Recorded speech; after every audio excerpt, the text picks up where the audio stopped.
like flying with the door open and just enjoying the countryside. This is more flying. This is more like being a bird. It's a really good way to see the country. I like to see the world from the view the Cub gives. It's a lot of fun to fly. No radios, no navigation or communication equipment. It's just pleasure flying. It's pure joy, the stick and rudder. It's fun to see the old antiques restored and how everybody restored it somewhat differently. It's an adventure because you never know where you're going to end up. It's a whole world up there.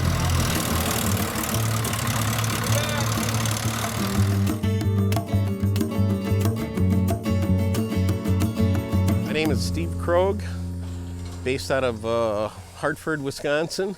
Well, what we're doing here at Hartford this weekend is hosting a group of Cubs that are going to fly to Oshkosh in recognition of the birth of the very first J-3 Cub in 1937. I've had a love affair with Cubs since I was old enough to know what a Cub was and what an airplane was.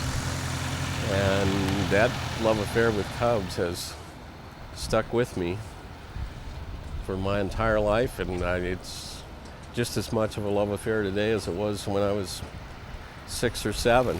We all look at these airplanes as that we have the honor of being their caretakers for 10 or 20 or 30 years and then pass them on to the next person. They're slow, they're noisy, they're cold in the wintertime, hard to get in and out of, but gosh darn are they fun to fly. There isn't another airplane like it out there.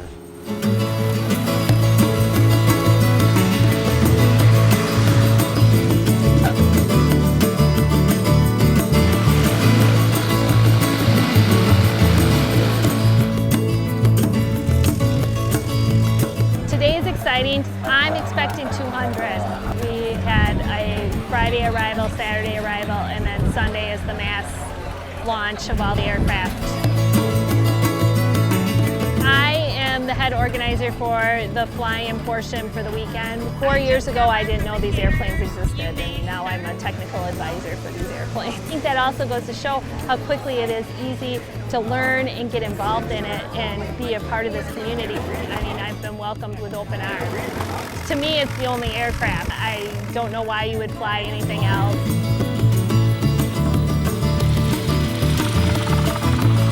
This is a unique airport. Hartford has amazing pilots here, amazing history, and opportunities for people to come here and get a ride in an airplane, oftentimes just because they're here and the pilots will say, hey, I have an extra seat, you want to come in and ride? It's just a really unique community.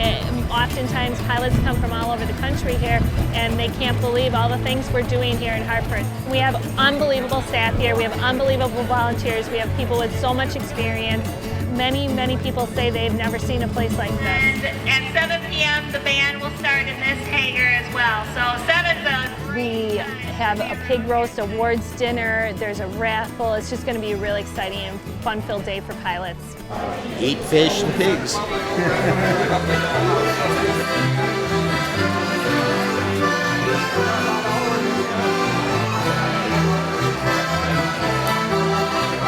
Through the tireless effort of one Dana Osmensky, putting in countless hours and organizing this whole thing, we knew how many toilet paper squares we needed per day. 85 volunteers worked this weekend to make this all happen. The actual work is really thanks to all the people here. Rick, come on up here for a minute, will you? This whole thing started 51 weeks ago. Without him, this certainly wouldn't be an event where we would all be together like this and having this kind of fun and enjoyment. So, Rick,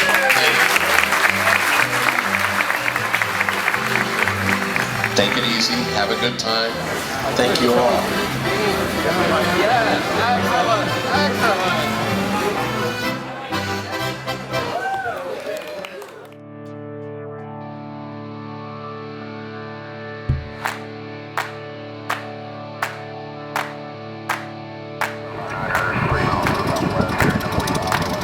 when I meet the people that have had the J3s their whole life, people who have flown in from all over the country, everybody has their own story, and there's something interesting about everybody's story.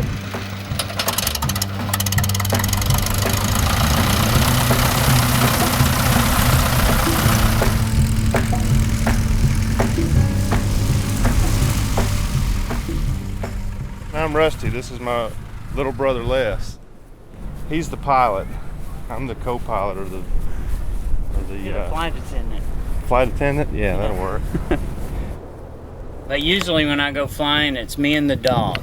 My dog's named Piper. He's a schnauzer, and he usually rides back here on the turtle deck right behind me. So he's mad because I didn't take him on this trip. He's sleeping on the couch watching out the front door wondering when I'm going to be home. So you got to have a Cub. You got to have something you can keep flying. So it belonged to my dad, and then I bought it from my dad. I grew up in. I don't even remember the first time I rode in it. I was so young. My kids don't remember their first plane ride in it, so it'll stay in the family. It's an heirloom.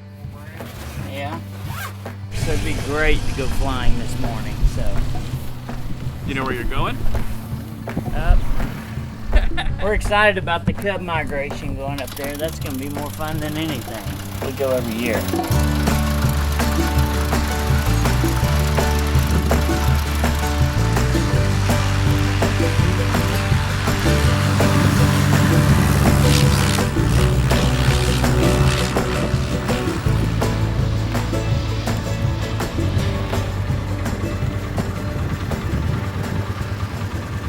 So in 1969, my dad bought this Cub. So when I was born, the first thing he wanted to know from the doctor was how soon can she go flying. So my first flight was when I was 6 weeks old in a seaplane, and have been flying ever since. The airplane's been in the family since 1969. This is 2012, so that's 43 years. I've been usually hanging around Pipers and seaplanes and stuff though all my life. I've never in my life seen this many Cubs assembled in one place before, especially all yellow. I have a handheld GPS, maps, the portable radio. That's the scoop. Everybody together and all sharing the joy and the fun of what a Cub is all about. My dad always called this airplane Tumbleweed, but I didn't know that my dad's nickname was Tumbleweed. I always tried to carry a little bit of my dad with me. It's been a huge growth for me to come on this trip. It's very, very special. There's nobody in between you and the view. So, and you can't fly with the door open on any other airplane that I know of. Got the clamshell doors, so one door up, one door down, and you can put your hand out and feel the breeze as you go by. There's this romance about them. I guess I feel like you're more real and in the element when you're flying over stuff.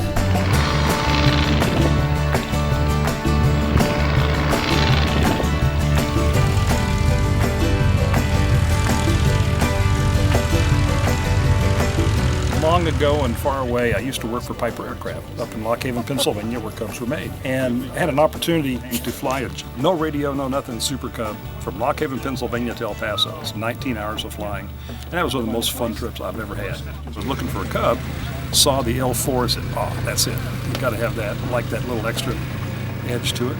And that's it, just pure basic stick and rudder. Well, the landing was an easy landing. Just pulled off into the grass, pulled up here, and they said, your gear's bent down or broke one of the bungee cords. But they're going to fix me up and replace all of them with heavy-duty cords. That's what I like to do. You can fly with the door down, the window up, just see the countryside from 1,000 feet. That's great.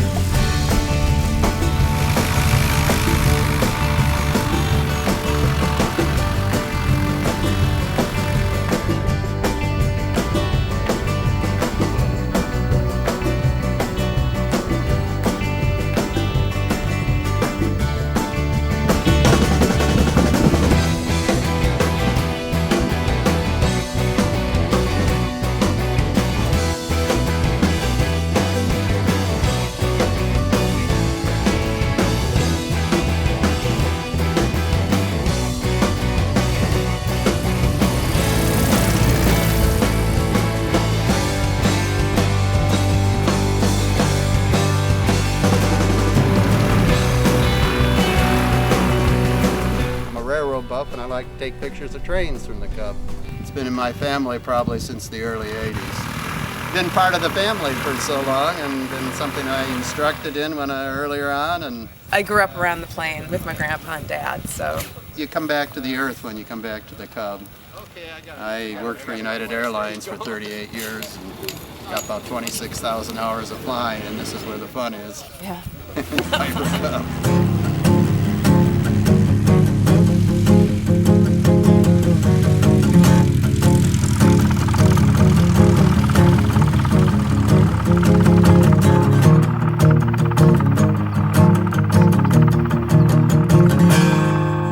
Every flight with my husband is an adventure. He's a good pilot, seat of the pants flying. But when you're married to a pilot, you have airplane parts in your home. I don't know why we have 3 wooden props. And my house is decorated with 2 of them. One's been under the bed for a while. It won Best Cub at Oshkosh in 2006. After my husband restored it, I wrote the checks. He did the work. But it was worth it. We're so glad to get here. We've been married 46 years. I want her with me all the time, and we've seen the whole center part of the country. Well, it's a 46 Cub. You've got to accept vibration and shaking and being bounced around, which is normal in one of these things. You learn how to fly from this airplane. You know, the thing the J-3 does is, it's like going back in time and experiencing flight when it started. It's unbelievable. Well, this is my first time. I think this is the most fun flying. There's plenty of time to make a decision. Nothing comes at you too fast, and you can see everything on the ground. Well, everybody at home thinks you're crazy if they're not a pilot. You can't describe it. I try to tell people what it's like. They don't understand. Aviation people experience a different world, a different perspective. There's nothing like Oshkosh. It's fun. May or June, I start getting the urge to come back. Thought I can't pass this up. I mean, this is a once-in-a-lifetime deal for me. So they do things right.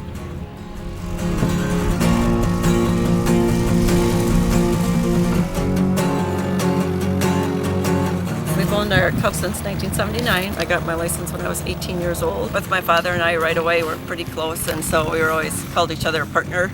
And it was just a really cool experience to have it with my dad. And then when my dad wasn't able to fly, then my brother, he's the one that decided to make it more like a family heirloom. And with him having 2 sons, we're hoping that they'll eventually get their license and keep it in the family. The first time my brother took it up, my dad and I were standing next to each other, and we looked at each other and went, oh my gosh, this is the first time this airplane's gone up where neither one of us were in it. So it's just a very slow, fun-loving airplane that you can just do a lot of sightseeing with and fly low over a few fields, and great for winter flying as well with the skis. Actually, this airplane was on the last Christmas card last year. Jasper. Yeah, Jasper the J-3. It's really a lot of fun.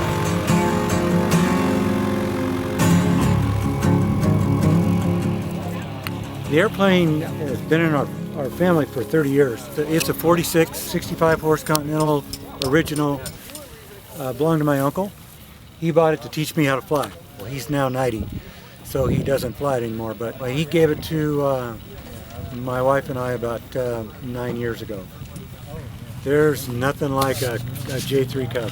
Just the way they fly, they're just really forgiving and a pleasure.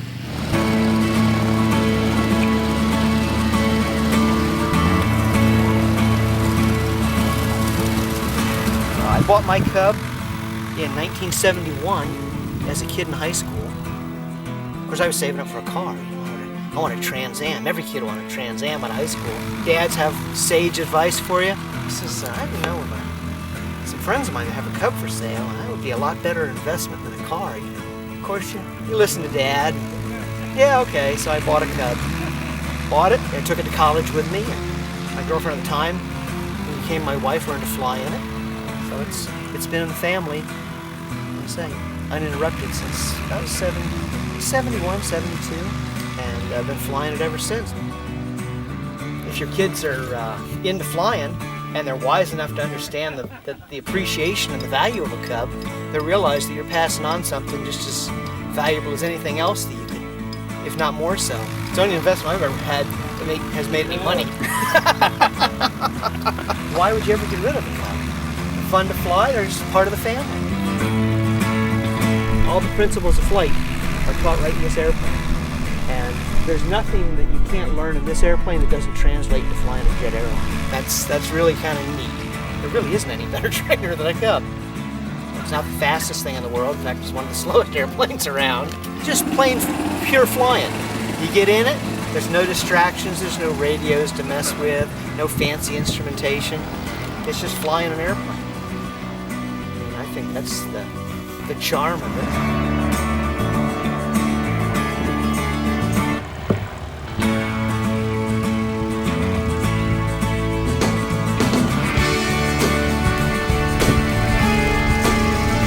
Gorgeous flight. We had a tailwind just about every leg. That's a 1946 Cub. I bought it from a friend of mine, and so I've done a lot of annuals on it. I've repainted it for him. Jordan, my granddaughter, 9 years old. Do you like it when the door's open or not? Maybe she doesn't like it when the door's open.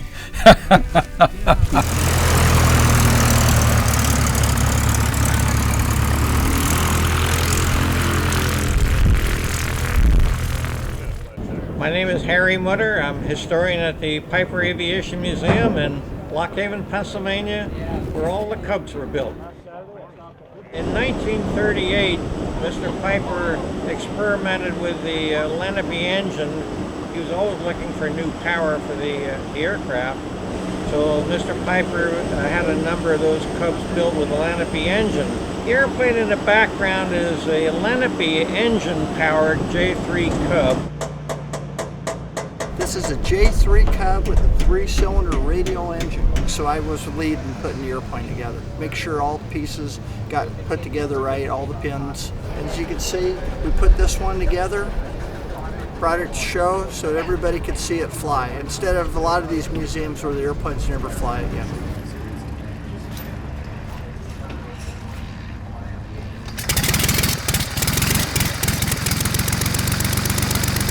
Flies like any other Cub except a little more vibration. Well, it's wonderful to have it out here with all these other Cubs and get the opportunity to fly it in.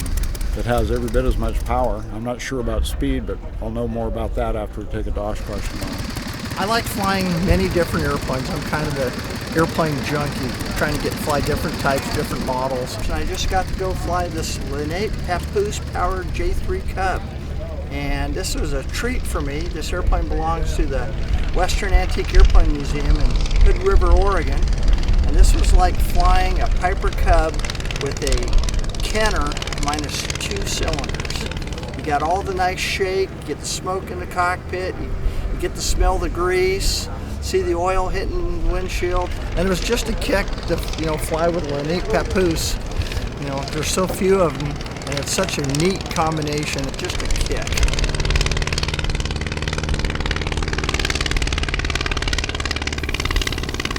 Out of all airplanes, the Cub's the most fun to fly. This airplane is what you call a hoop. Most people don't know what the word hoop is until you've gone for a ride in a Cub with the door open on a nice sunny day. You're cruising at 65, 70 miles an hour. You're going so slow, you have time that you can look out the window. You see things you never saw before. So this is a 1942 J-3 Cub, and the Navy ordered, I think it was 270, but only about 250 or 49 ever got delivered. And this particular one, it's probably one of 5 on the register left from that batch of airplanes, and I think there's only 3 flying. Now imagine in 1942, there weren't real runways, they just used square fields, and there would be a bunch of them taking off, landing at a time.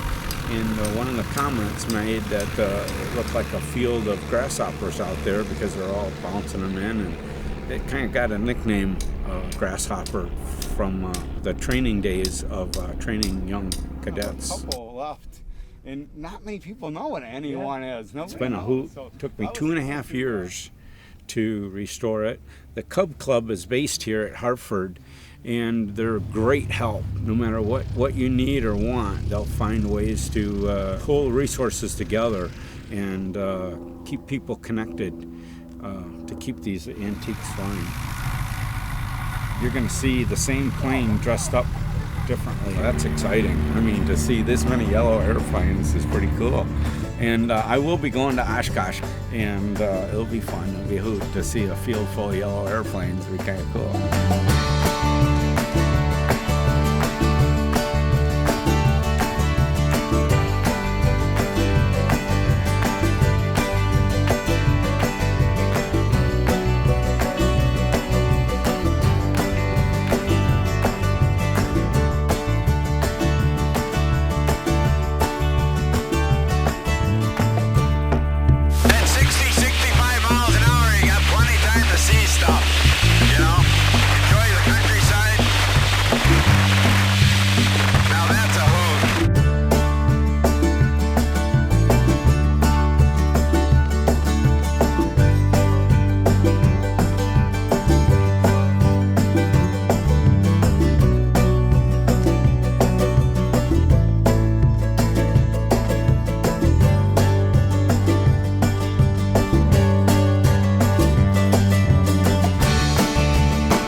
This only happens every 75 years, so, you know.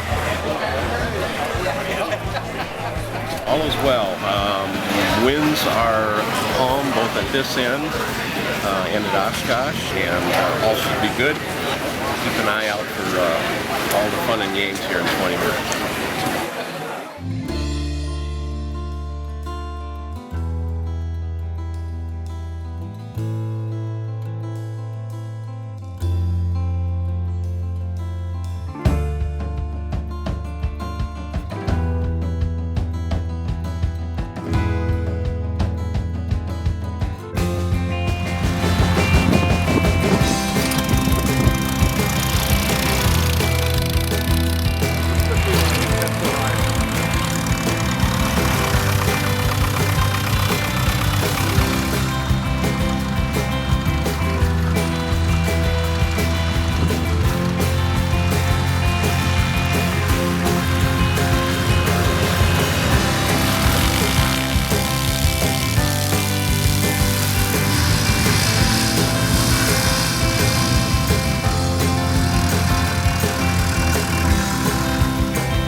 The sun wasn't up yet. It was sort of misty looking and hazy, and you could see the silhouettes of the Cubs as they were taking off. Oh, that was just a real treat. Never experienced anything like that before. Probably never will again. Watching all the airplanes line up, you know, on both sides of the runway, and then the line of airplanes coming in to join the two lines that were up and down the runway.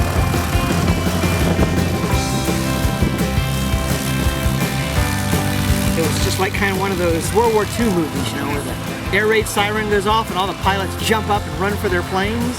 It had that feeling that, okay, because at 5:50 we were told to start, get ready to get going. People started jumping up from the table, and we were all walking out to our airplanes. It was just neat.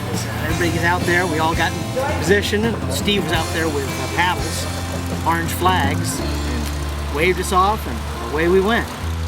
We all took off in a great formation, and in the air, as far as you could see, was just a line of Cubs, one after another, working our way to Oshkosh. That made my heart go nuts, and that was really, really cool. And it really probably be a good memory in my mind for a long, long time. It was really cool.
Very smooth launch. We got all 75 of them in the air in about 42 minutes to get 75 of them. As the last one was taking off here, I got a call that the first two were on the ground already. So we've got a pretty steady parade from here to Oshkosh right now. And all is going very, very smooth. Oh, I kept thinking I was in Top Gun, laying on the deck every time a J-3 took off. Everything is going good at that end. Life is good on planet Hartford right now. No problemo. Good, thank you.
What's up, Squadron? Thanks so much for watching. As you can tell, just a super magical moment there in Hartford in 2012.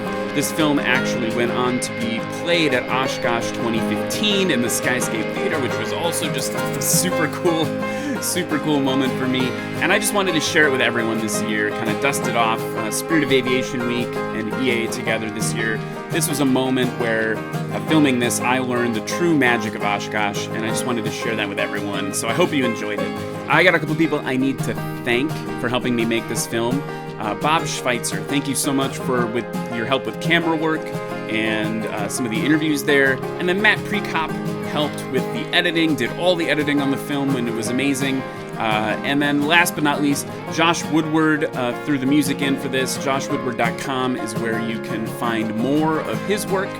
And of course, Steve Krogh and everyone in the film that worked at the Cub Club in Hartford. You guys are amazing. Thank you for trusting me to tell this story. If you guys like this film, be sure to like, subscribe, and share it with everyone. I hope the spirit of aviation is within you this week and this year, and I hope we can all be together soon.